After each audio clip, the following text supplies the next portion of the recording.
Hello. Everything was in line, and then I realized I hadn't plugged my microphone back in because there's a lot of wires here. Welcome to Line by Line Bible Studies. My name is Paul Strangini. Today we're going to do something that's not exactly a Bible study, but it is biblically based. And I'm certainly going to quote a verse or two. We're doing the Family Life series. What did I call it? It's part of a playlist. It's going to include a lot of talk about my experiences as a father raising a family. I have 8 children, etc., etc. I've been married since 1995, which is at this point over 20 years. I have a very happy marriage. I'm very delighted to be married to my wife. I enjoy my children. I have good, close relationships with all my teenage children, as close as I care to have it. And that's the important thing, I think, a lot of times, is like, you got to think about what kind of relationship you want to have with your kids, what kind of relationship you want to have. What do you want out of all this?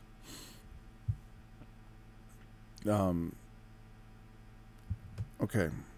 The title of this one was Thunder Out of Heaven. Why that title? I want to talk about the father role, the husband role, a little bit in detail, and from a perspective of standing up for the masculine. I think that in the world we live in today, and I feel like this one's going to be one that my enemies will in the future look to for references to really say a lot of bad things about me, but that's incredibly amusing. Say on. I do think that in the world today, women in their ascending role are afraid. They simultaneously attempt to emulate the masculine and also are fearful of the masculine because they can't be men. I'm not going to address all the side issues and people with, like I say, exceptions are exceptions. Yeah, there's an exceptional woman who's, like a woman made it through the Marine Corps training, or to become she qualified for some reason, okay? Right? And I hope she qualified on the same basis as men, meaning she did as many push-ups, as many sit-ups, and whatever. And of course, there's a woman who can do that. There's always going to be at the edge of every distribution exceptional people who can traverse the boundaries and do something. I have no doubt in my mind that there's got to be women in this world, a very small percentage, who can perform at the level of your average man. And so that. And so in the home, when I talk about head of household, I'm not really speaking, I use the tax return term, and then I'm like, immediately it causes the wrong kind of imagery to come into your mind. That's why I call this one Thunder Out of Heaven, because the masculine role in the home is a sort of a divine role. We call God our Heavenly Father. But when men behave like, when men act like God, right? So you're acting like you think you're God. But on the other hand, we want our men to emulate God, right? We want them to be like Jesus.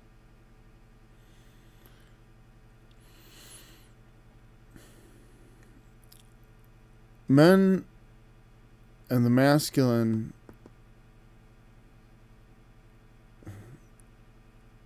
are so despised in our society and so feared. I call it thunder out of heaven because here's the thing. Thunder is not... Once you hear the thunder, the danger's past, so to speak, right? Or it could be a warning. Distant thunder out of heaven. I want to say, for my own sake, that I've not always been... I'm when I do these talks, I'm talking about 20 plus years of experience as a father, and my oldest son's 21. As a father and a husband of over 20 years. That is not to say that I walked into it, fully formed and fully capable and absolutely right in all my doings. I've made plenty of mistakes. I've been mistaken in being too kind. I've been mistaken in being, I don't want to say too cruel, because I've never been cruel, but I've been harsh, which is not quite the same. I've made mistakes on both ends of it.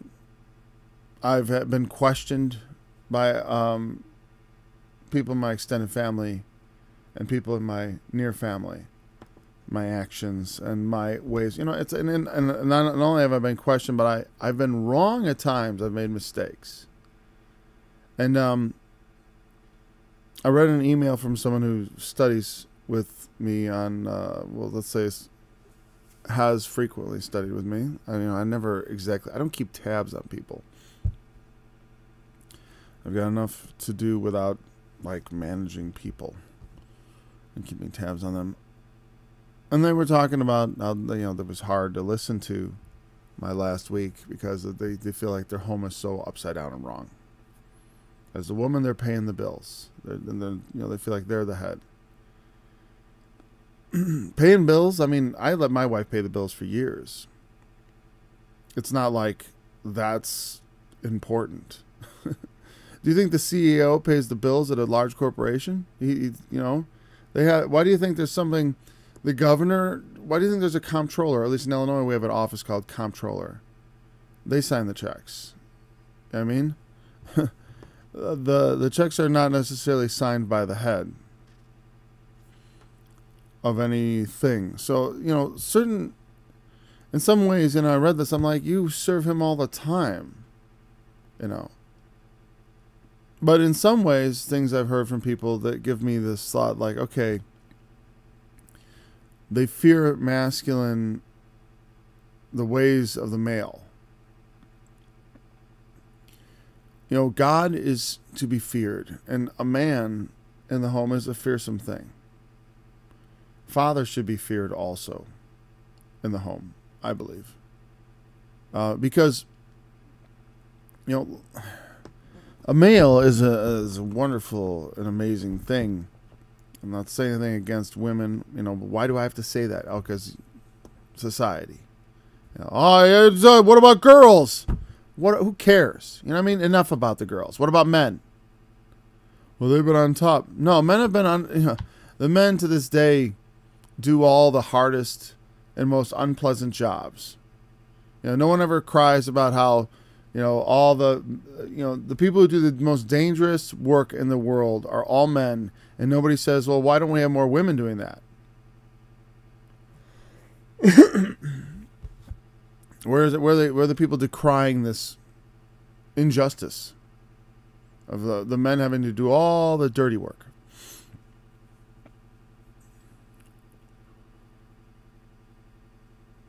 Men will scare you. And if they don't scare you a little bit, then, I don't know, they should.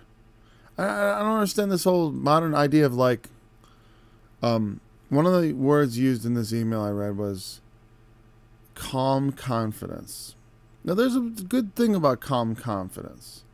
But also, it is helpful for dad to lose it a little bit. Okay, and maybe you can argue with me about this.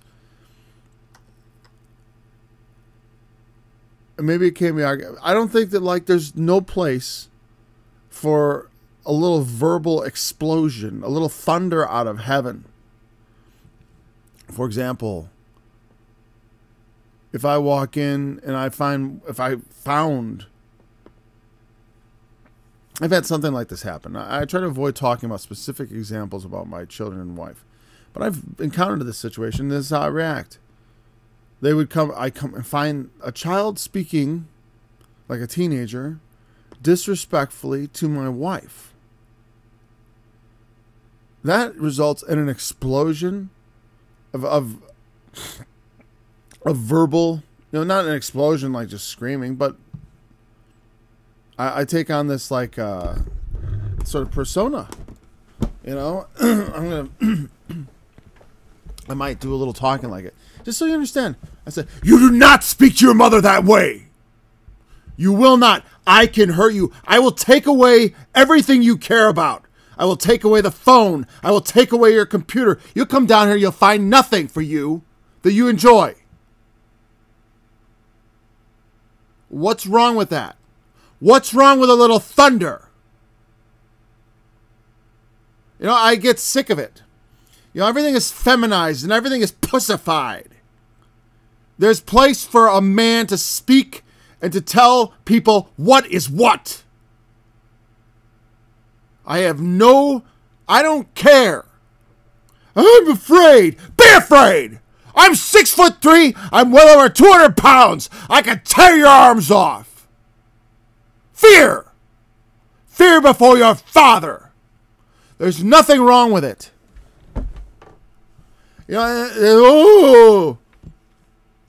Don't be like that all the time. You know what I mean? But when the time comes on critical issues that are important, you just let it go. Be father. So be angry and sin not. What did I sin? I spoke harshly. I had a few hard words. How exactly do you think Jesus' voice sounded when he said, "Woe unto you, scribes and Pharisees, hypocrites"? Woe unto you, scribes and Pharisees, hypocrites, because you faggot. That's what it is. I don't care. Yesterday I did that study about Jesus, the baby killer, and my wife is always very mindful of the things she was feared. And she says, Paul, sometimes you speak with profanity. Actually, she said cursing. I'm like, no, I do not curse people. I do not do cursing. She said, right, it's profane. I shouldn't be a profane person. True that. I shouldn't be. But there is a time and a place for a man to speak. Because here's the thing. I have an obligation to punish. I have an obligation to take away things. I have an obligation to rule the house well. If my wife steps in and says, "Oh, don't do that. Don't yell, husband. Do not speak to me."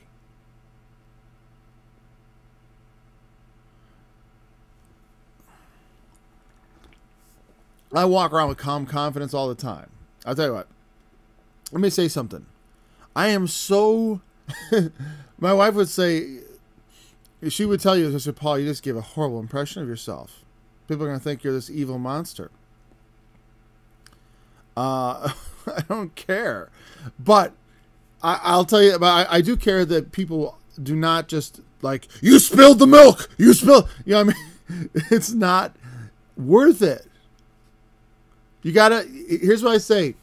And my oldest son was very curious, like how, he wanted to know at one point about like how, it's like, I said, look you only stake your ground on the most important things. The things you care deeply about. Like, I don't walk into the living room and go like, you're jumping on the couch. Ah! I think it's hilarious they jump on the couch. Jump on the couch. Jump on the beds. Run around outside and scream your brains off. Don't do it while I'm on the phone. I'm on the phone. I want them to respect. Dad's on the phone. We better not. Or another thing I have about is like, do not disturb me when I'm typing, because it makes me angry. And I try not to blow up, because you know why? They know I can blow up. They know Dad can blow up. He can thunder out of heaven. And and let us all tremble in fear.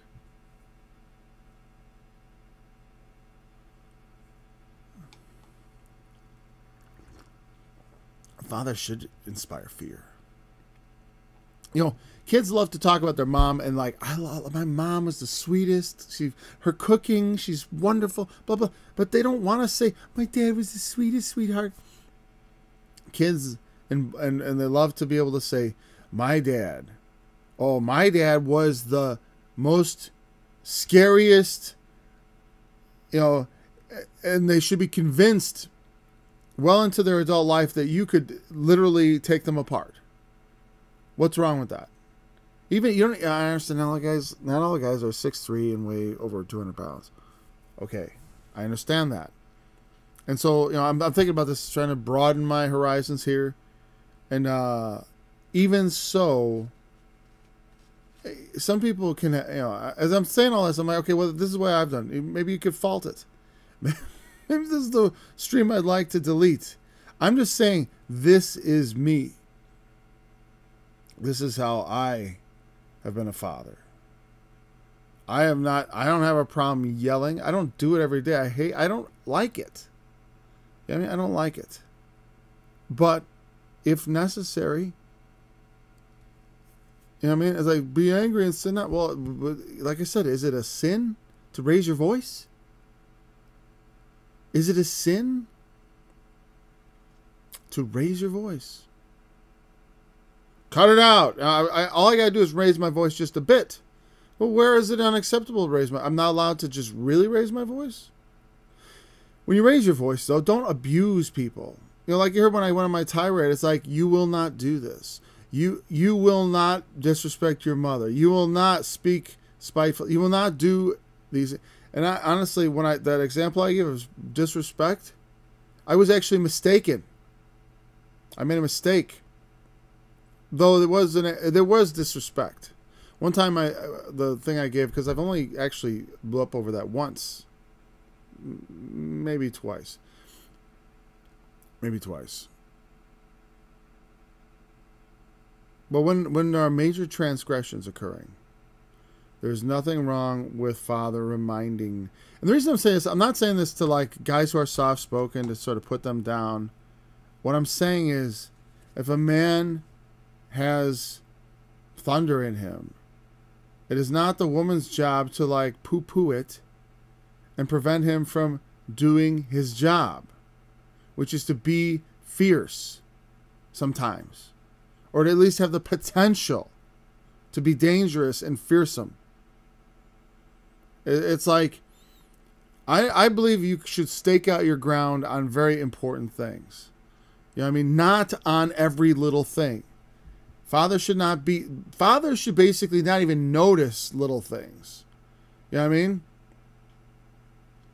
Like, I don't ride them about their dishes, or their laundry, or, you know, unless my wife says, then I'll go, all right, you know, she likes to use me like that. Like, Paul, will you tell so-and-so to eat his food? I mean, and here's the thing, and I've delegated a lot of things to my wife. Food is one of them. We have differing opinions about how food should be dealt with little kids. Now, I was raised with the obligatory school of child feeding, which means if they won't eat, you oblige them to eat. You know, you eat it. You know what I mean? You know, that you sit there till you eat it, or whatever. That's how I grew up. But I was always fascinated with the school of thought that says, hey, you know, if they won't eat it, just put it away, and then when they're hungry later, bring it back and say, here you go. It's cold now, sorry, but it's your dinner, and then breakfast, and whatever lunch. Next time you want to eat, it's ready for you. And just make them eat the food that was prepared for them. Don't let them get away with just leaving a full plate of food. And my wife definitely wants to oblige them to eat. And I see wisdom in both positions. It's like, no, eat, you know. But I always wanted to go the other way and try it. But for my wife, that was asking a bit much, because she just wants to see the kids eat. She's just very concerned about their little bodies, as she says. So, fine. It means so much to her that I give her what she wants. Remember, everything, you know, to Christian women who might be married to men who are not so Christian, I got this letter about the situation, right? And I say, in some ways, everything you're doing, he's giving to you. Because in a relationship, it's always going to be give and take, right? And like when a woman opposes her man in some way, he gives up at some point, like the argument or something. Let's say, or he'll and so a woman might feel like she's on top because she's constantly winning all the arguments. He just gives in, gives in, gives in. It is important for the male to take on his role, but if you fight and oppose him at every turn when he just does things that come naturally to a man, such as getting loud or doing things not your way, that becomes a problem.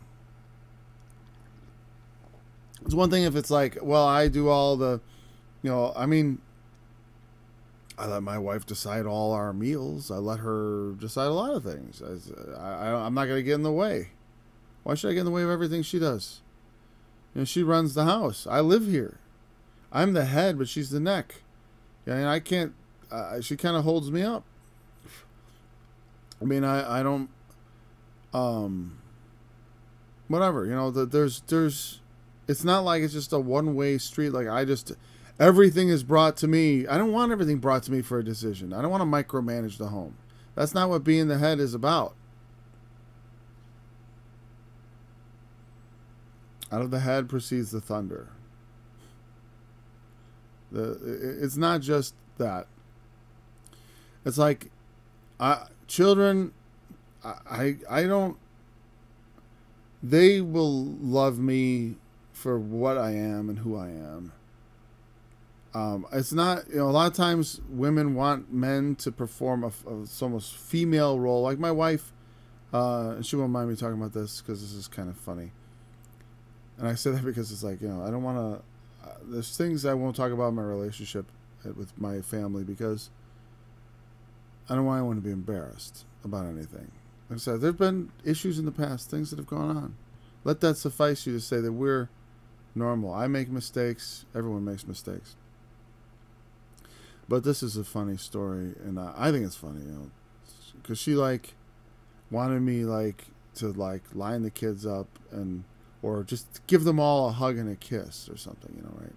Make sure give them all a hug. So I give them. She didn't say line them up. That was my idea. I'm like, all right, everybody line up. I'm gonna do this thing your mother wants me to do. And it was kind of ritualistic and funny, because I just don't do that. I don't hug them and kiss them. And they don't particularly want me to hug them and kiss them. I mean, maybe they do. The little ones do. I remember the little ones, especially the 6-year-old, was very, he was excited about that idea. Because Dad doesn't do that very often. All right? And I am very affectionate to my very young children.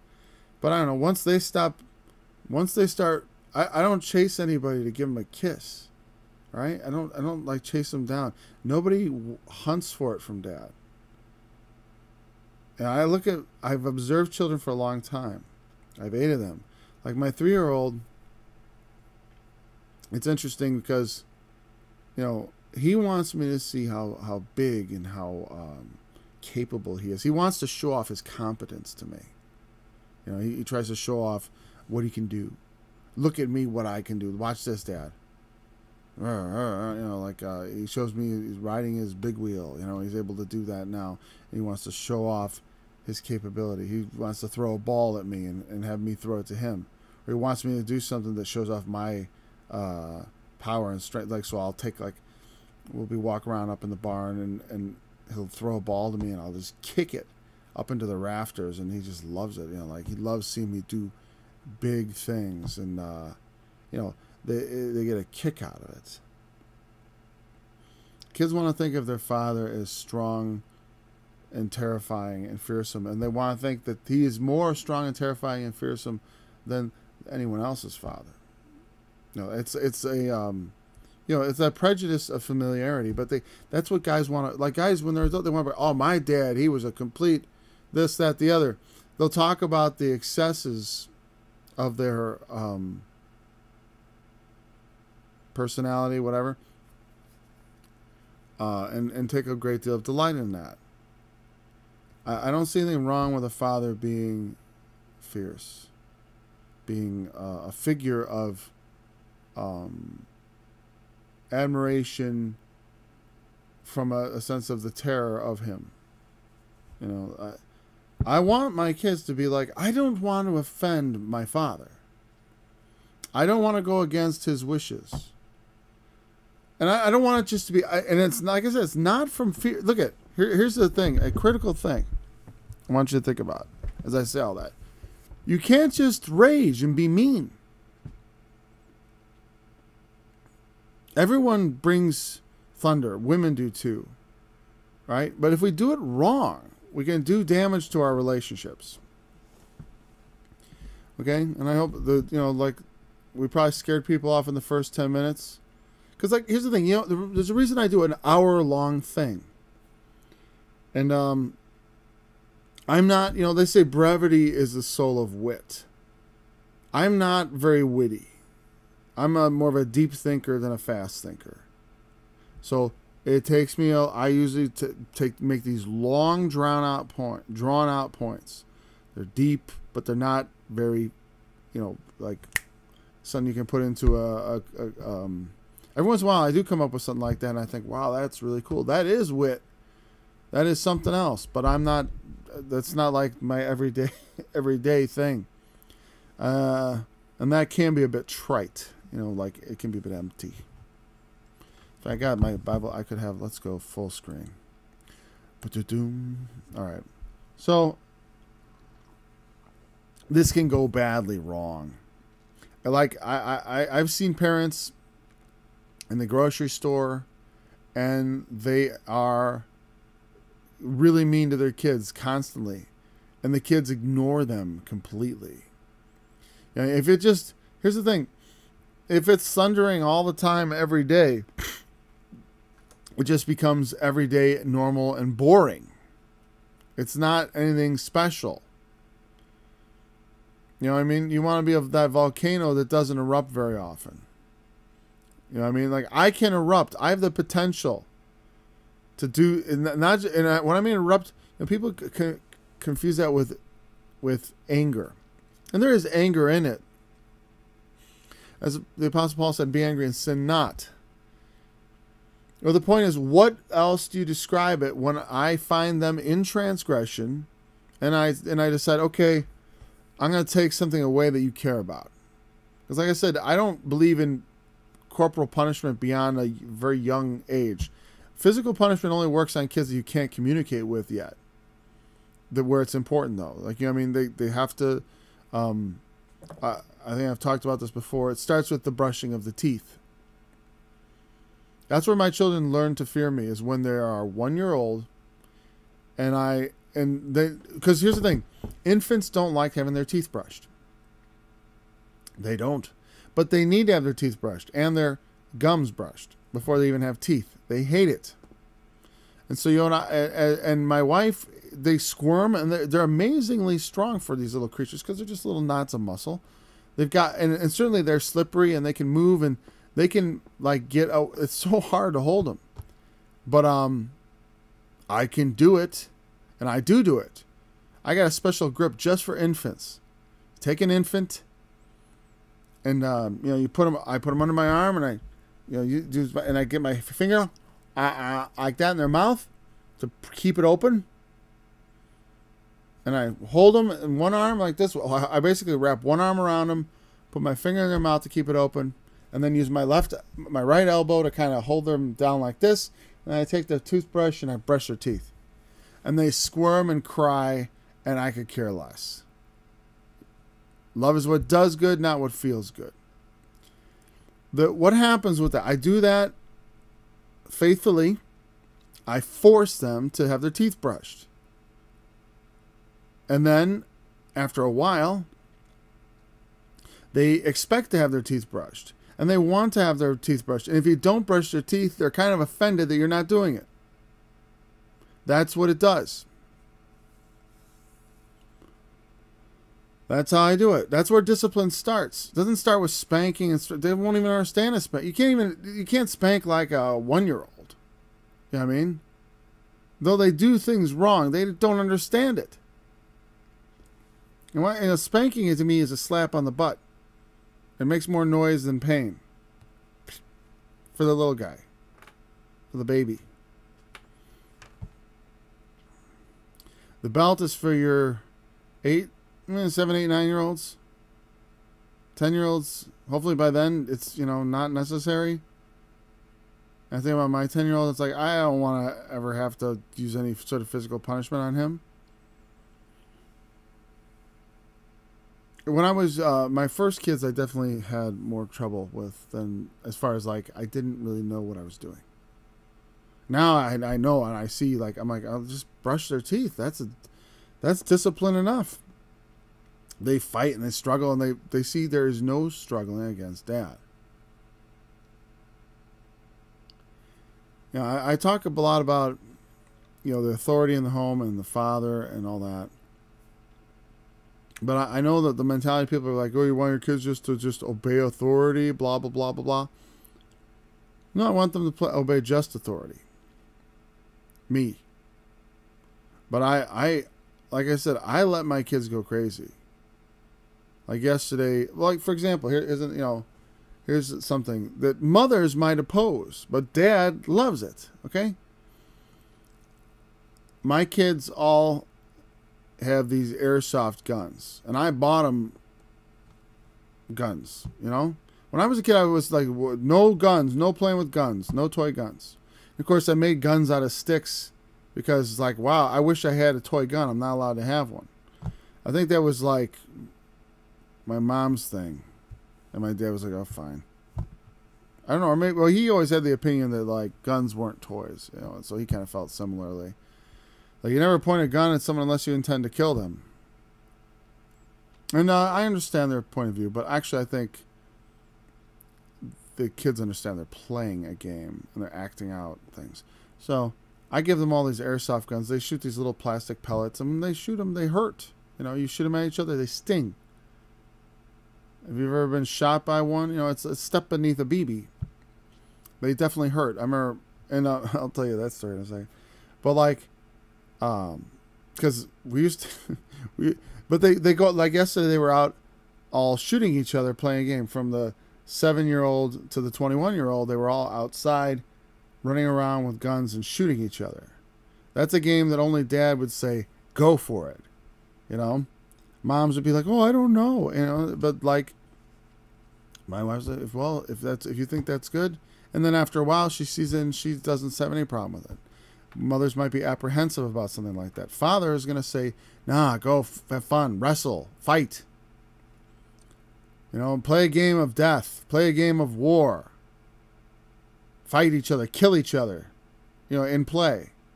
It's like, I don't know, they need to act these things. They need to figure these things out. It's good for them. It's healthy for them to play these games. They will do that kind of thing. And, I've even participated, which led to some interesting things. Is like, we didn't have any rules when we first started playing. We would just shoot each other, which resulted in sort of like this effect where, like, I didn't fear the pain, so I didn't run away. I would charge directly into firing and get closer and closer. And one time I shot one of my kids right between the eyes and left a welt on his head. Not a big one, but I guess is that child abuse? I don't know. Whatever. I don't think so. We were playing a game, but that when I saw it and he cried, and I'm like, all right, we gotta have rules. You gotta have rules in the game. I'm like, if you get shot, you're out for 30 seconds. So I couldn't charge into a hail of bullets. I had to act in the game as though there were consequences. But when kids play these games, they develop rules, and it helps them understand rules and boundaries and different important things in life. It's rough play. Fathers will encourage rough play, or they ought to. Rough play is important. Like, Little guys, always when they're little, they want to wrestle with dad. They want to fight each other. It's something, especially boys, have this instinct desire. Normal, healthy boys are going to want to fight. They're going to want to wrestle, you know. And even little girls love to be tossed around and played with in a rough way. Fathers will tend to do this, to play roughly with the child. And mothers, your tendency is to want to stop the father. If you do that, stop it. Stop interfering with the father being a father. You know, it doesn't do any good to be like, well, I want him to be in charge of the bills and all that garbage. That who cares? If they're not allowed to just be in charge of their relationship with their kids. Like if they're not allowed to just be scary. Just terrify terrify the kids. And make them also, they're not just terrified. Like I said, I've said this about my kids. My kids are afraid of me, but they also marvel at me. I think they love me, not like, they don't have the same kind of affection they have for their mother. But they're proud of their father. They're proud that he is fearsome, and they like having a father that they think is dangerous, and also that they can look up to as something forceful, powerful, fearsome. They like that. Now, at some point, I think I lost the track of what I was trying to say. I was trying to say something about, before I get to that story, I was talking about being, make sure you set out your ground. Make sure you choose your battles. Fight on the right grounds, over the right thing. Meaning, like, you don't just get angry. Every form of punishment is a form of. I remember I got sidetracked talking about the baby, right? Disciplining a baby by forcing them to submit to having their teeth brushed. Because eventually they start bringing you the toothbrush. Brush my teeth.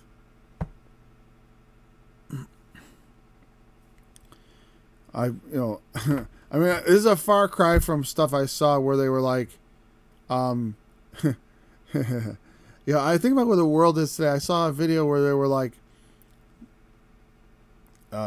trying to get your children's consent to change their diaper.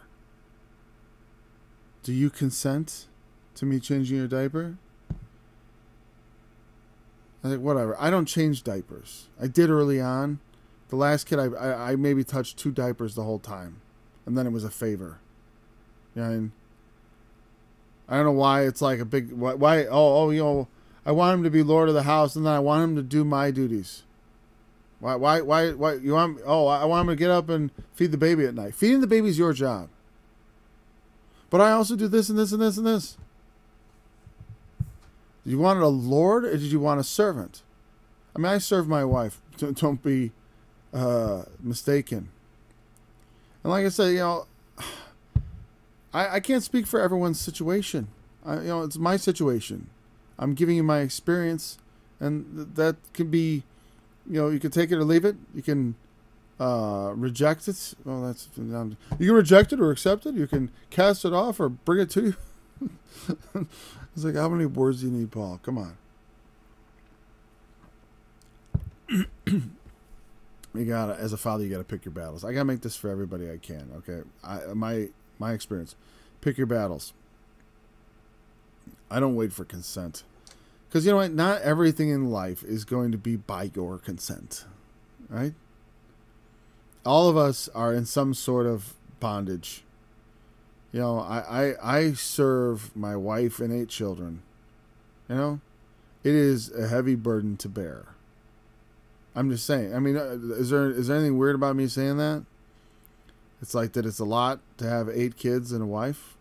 That's a significant responsibility. I'm here,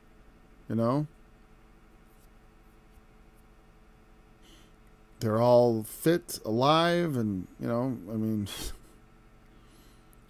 not that there hasn't been accidents or or I haven't made mistakes. Even so, if I'm mistaken about something important. If I'm thundering, it's out of something important. Meaning, and what's the purpose of this thunder? It's to bring their attention.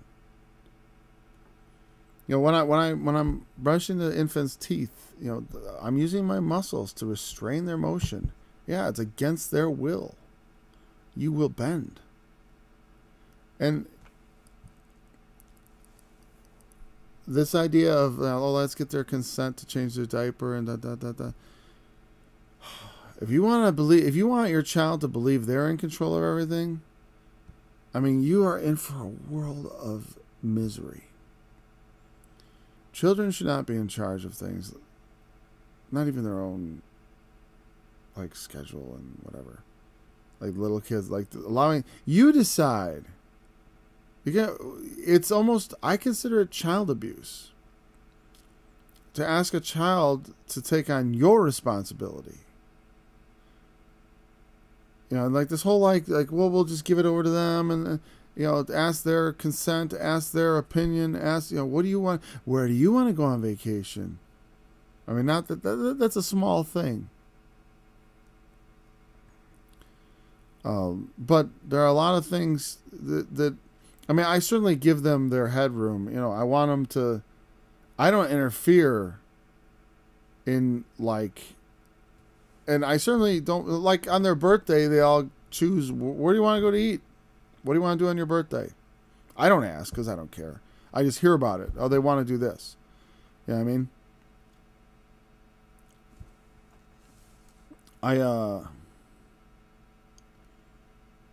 But as far as putting the kids in charge of stuff, don't do it.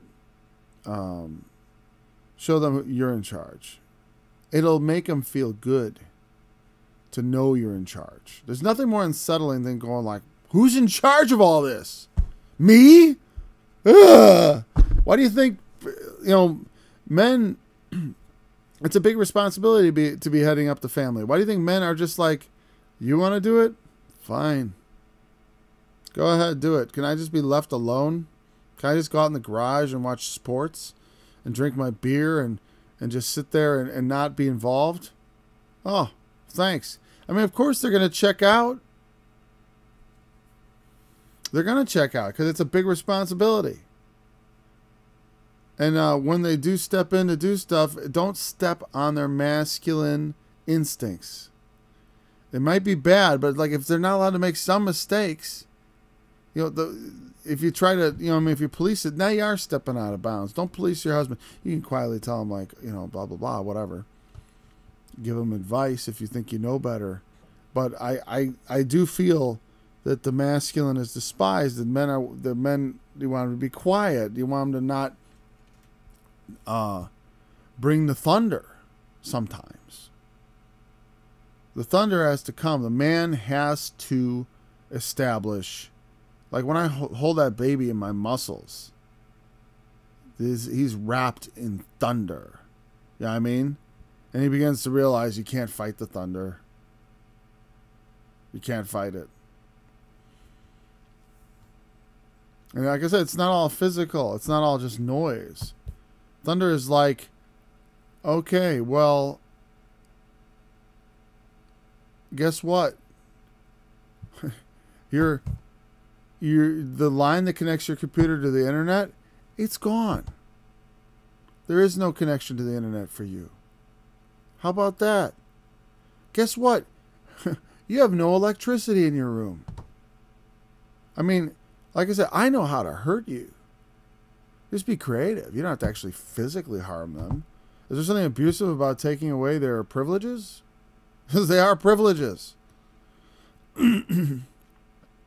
I will do one about discipline and say, but this is more about the attitude of the father, the way he is seen, feared, the way animals fear the thunder. The family should fear the father, because I can blow up. Because if I lose it, I don't mean just thundering. I mean if the lightning cracks. if it strikes, everything can be broke. I can break the whole thing. You know what I mean? Like, I can destroy my family. I have the power. This is why, in a sense, that I, like the Father to me is like, it is like there's God, and then there's the Father in the home. Because I can destroy my family. I can hold it together. It's like God says, I kill, I make alive. I can, by my effort and power, I hold the whole thing together. And by my effort and power, I can break it apart. And there's no one that can stop me. You know what I mean? You can't stop me from keeping it together. They can't stop. I mean, not that it's being tried. You know what I mean? But like part of that is making, it's not just, it's making big efforts too. Big efforts to keep my relationship with my wife in good standing. You know what I mean? That's really a subject for another time, especially so late in the study. I'm not going to pick up on how to nurture your relationship with your wife. It's very important. I guess as I say everything I say, I think don't take anything I say in any of these things in isolation. I may emphasize one aspect of something over another, and it's not to be taken like, okay, just yell all the time, just blow up over everything. I'm dead. Blah, blah, blah, blah. They're going to think you're an idiot. You'd be a joke. Because thunder is nothing. It's just thunder. Just noise. There is power behind it. Or there ought to be. And you don't want to be just like a sounding brass, a tinkling noise. Just something that I'm much noise and confusion about nothing. You don't want to be something that they look upon and despise.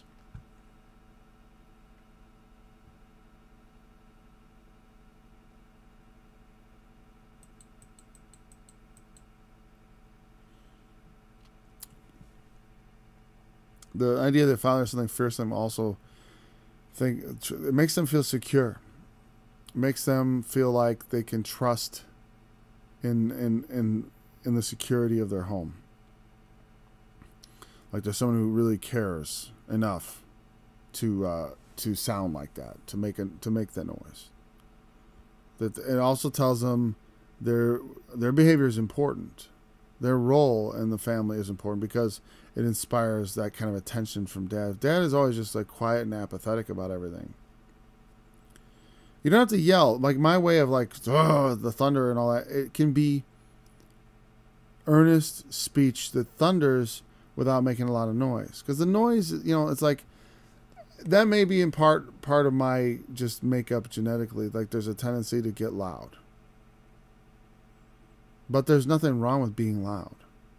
Okay? For some people, maybe it's just their word. They're very calm and quiet, but their words, I'm so very disappointed in you. That can be just absolutely devastating. That quiet, but that can also be, you can abuse people with quiet words. I mean, you can, that's the thing is don't be abusive in any way, shape, or form. Some people say well, I think everything you're saying is abusive. Well, I don't care. You're wrong. You're wrong. Abusive is this, what I said there was bordering on disappointed, abusive. I don't say that to my kids. I never say I'm so disappointed in you. To me, that's whoa, that's heavy. I say things like, you will not do that. You know what I mean? I enforce discipline, which means you do the right thing. You will not speak to your mother that way. I use language that is highly suggestive of exactly what I want. I don't say I can't believe you do something like that. I can't, no matter how softly you say that, it can be abusive. I mean, you're degrading them. Never degrade your children. You know what I mean? Like I said, I can hurt you. I will force it. I will make this happen. It's all me. I don't talk to my kids like, like, you're such a disappointment. What kind of a, that's like nasty. It doesn't matter how sweet. That's why I said love is what does good, not what feels good.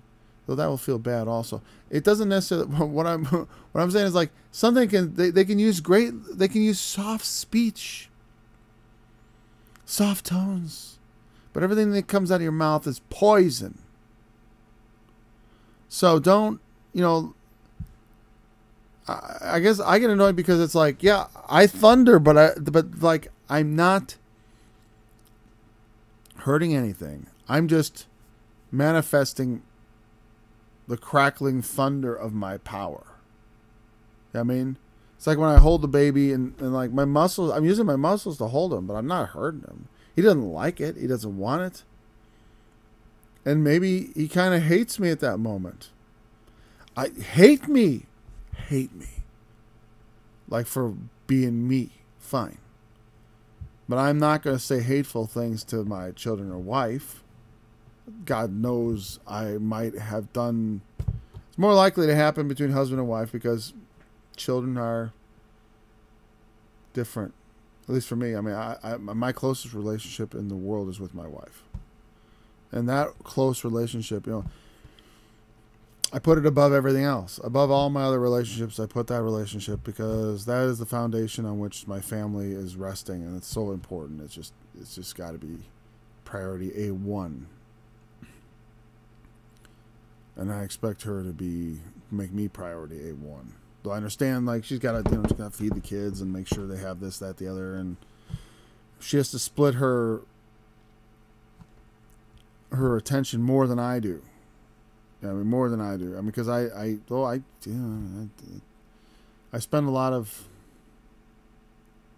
I don't know what you call it, not attention, but there's a lot of a great expenditure of my capital, my personals. Like if I were to quantify my attention and labor in the family regarding if I were to quantify it, I have to spend a significant amount of that on the kids. Like I take them to wrestling and coach them in wrestling. Nice physical thing to get them involved in. But that was actually, the funny thing is, I people may know that I coach wrestling and do stuff like that, and actually with my older boys we do submission grappling and I participate.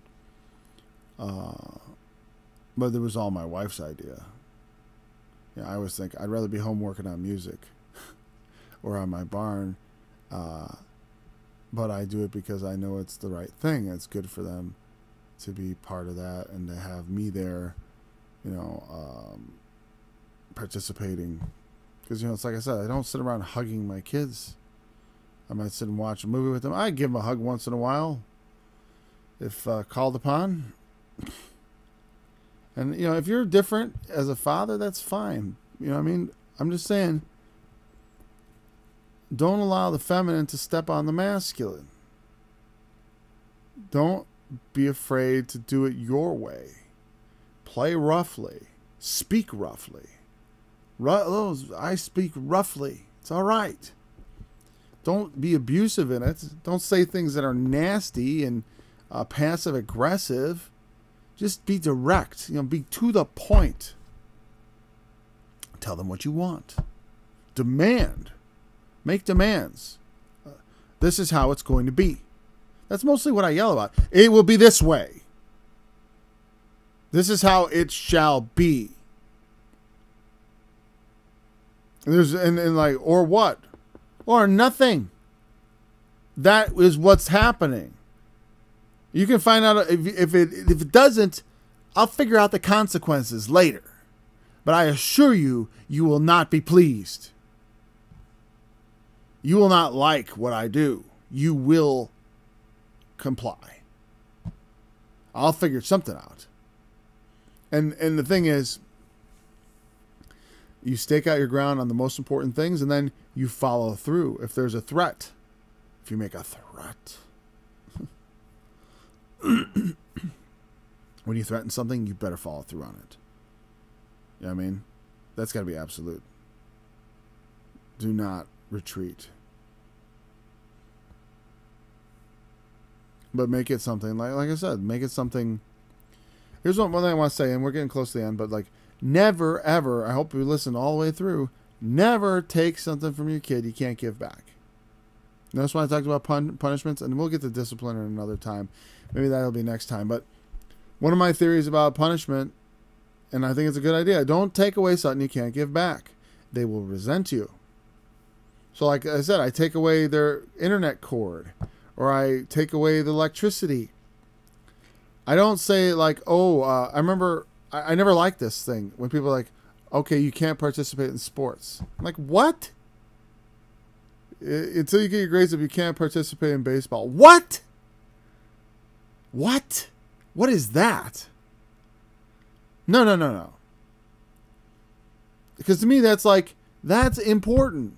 It's not just pleasure. You participate in sports are a very important part of growing up, a very important part of their education. I don't understand this tying academics to those pursuits. It's like the whole like valuation. It's like, oh, this is so much more important that we'll just take that away.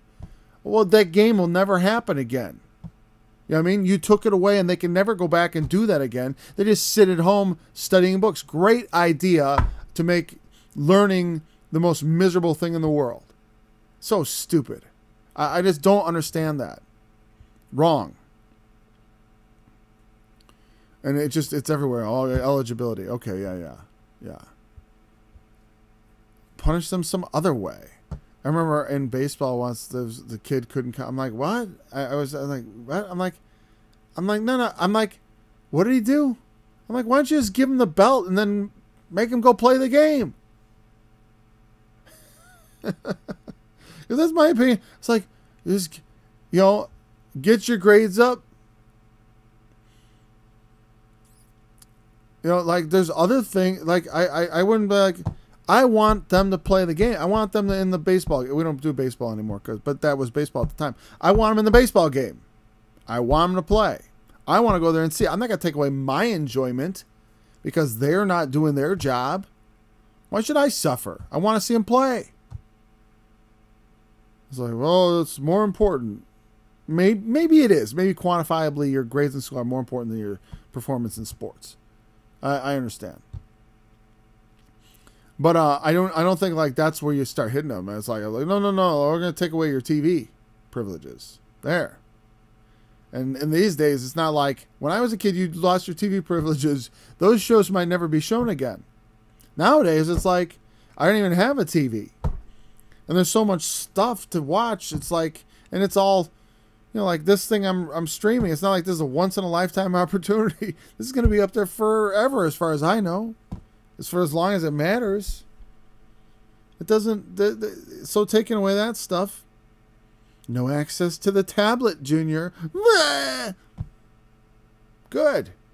Glad to see it means something. Your pain is my pleasure because I'm doing you good. So is that harsh? It's like, well, whatever. Like I said, it's like you take away things that you can restore later. Don't take away stuff from kids that you can't give back.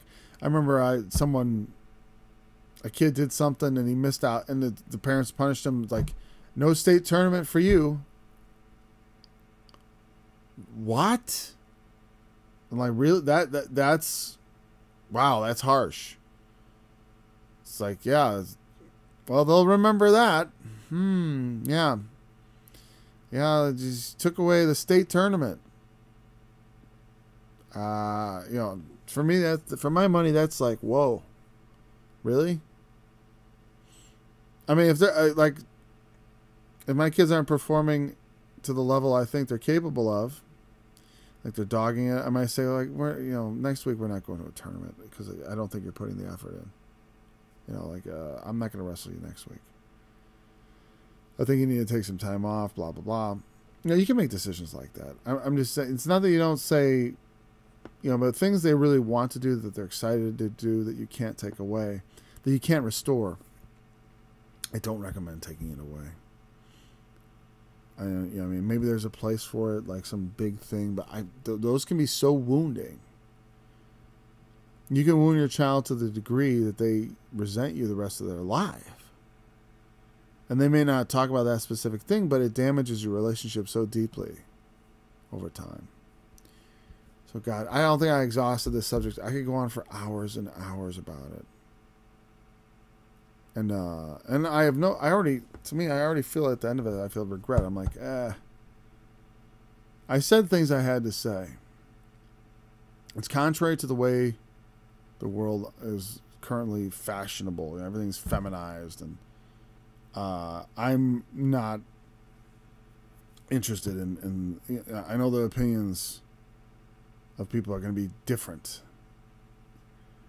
One thing you got the calm confidence. Well, one thing is you got to do is you got to believe in what you're doing.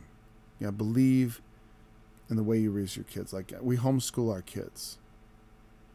I have to do that believing I'm doing the right thing. When you punish, you got to believe you're doing the right thing and hope it is the right thing. But you should have that confidence. There's nothing more disturbing to a child than feeling like the world around them isn't secured. Like the boundaries are not defined. No one seems to be in charge, or God forbid they're in charge. It's they barely know how to, the first thing, wipe themselves. That's what popped into my brain. They barely know how to take care of their own bodily needs, and they're going to be placed in charge of important decisions. I think not. And you know what? And like I said, all the things I'm saying as evidence, I don't know exactly, but you can find my kids have YouTube channels. I don't think they're that hard to find. They have a channel called Stretch Wonder and stuff. You see, they're fun-loving, happy, crazy kids. And I have a good relationship with them. And it's not just coincidental.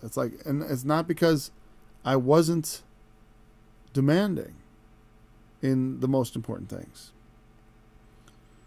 You got to figure out what's important to you. What are your values? You got to know what they are. You got to stake your territory out. Have a few rules that are absolute, and stick by them, enforce them without, I was going to say mercilessly. I don't mean mercilessly, but I mean enforce them absolutely. Meaning you don't allow them to be transgressed without thundering from heaven. Without, it being like, hold on, everybody. Full stop. Here we go. The rules have been transgressed. But you make them things that are, that everyone can agree are reasonable to follow. And then you can have one or two other things like, don't bother Dad when he's typing. Don't talk to me when I'm typing. I don't even like when they stand behind me when I'm typing. It's kind of unnerving. It's like, because I don't like to feel like someone's reading over my shoulder, because it's just, I'm in the process of thinking. It's like someone's reading while you're thinking. It's disturbing. But I mean, that's kind of a weird idiosyncratic thing for me. Some people might not mind. But I have that. That's one of the less essential rules, but it is a hard and fast rule. But you don't want to be like, okay, don't bother Dad when he's typing. Don't bother Dad when he's drinking coffee. Don't bother Dad when he's walking. Don't bother Dad when he's got something on his mind. Don't bother Dad when he's got a certain face on. Don't bother. Don't. It just becomes grievous and burdensome, and eventually they're just like, yeah, don't do this, don't do that. Who cares? And he thunders all the time. He just blah blah blah blah. Makes a lot of noise about everything. You make so many rules that you can't enforce them. In fact, you feel guilty trying to enforce them because you're constantly coming down on your kids. It doesn't thunder every day. Most days are bright and sunny. It's not necessary. It should be rare. I'm going to close with a verse. A couple verses. 'Cause I picked these out because of the thunder. I just like this scripture, and what the heck? Oh, I gotta. All right, come on, Paul. Here we go. Window capture. Okay. Funny, I just gotta do that. There it goes. From 2 Samuel. In my distress I called upon the Lord, and cried unto my God, and he did hear my voice out of his temple, and my cry did enter into his ears. Then the earth shook and trembled. The foundations of heaven moved and shook, because he was wroth. There went up a smoke out of his nostrils, and fire out of his mouth devoured. Coals were kindled by it. He bowed the heavens also and came down, and darkness was under his feet. And he rode upon a cherub and did fly, and he was seen upon the wings of the wind.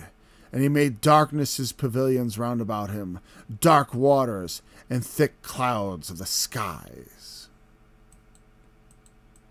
Through the brightness before him were coals of fire kindled. The Lord thundered from heaven, and the Most High uttered his voice.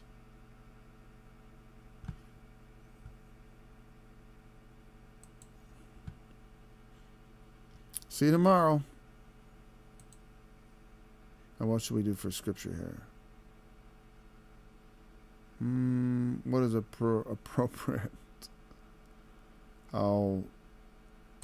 I saw heaven open, and behold, a white horse, and he that sat upon him was called Faithful and True, and in righteousness doth judge and make war. His eyes were as a flame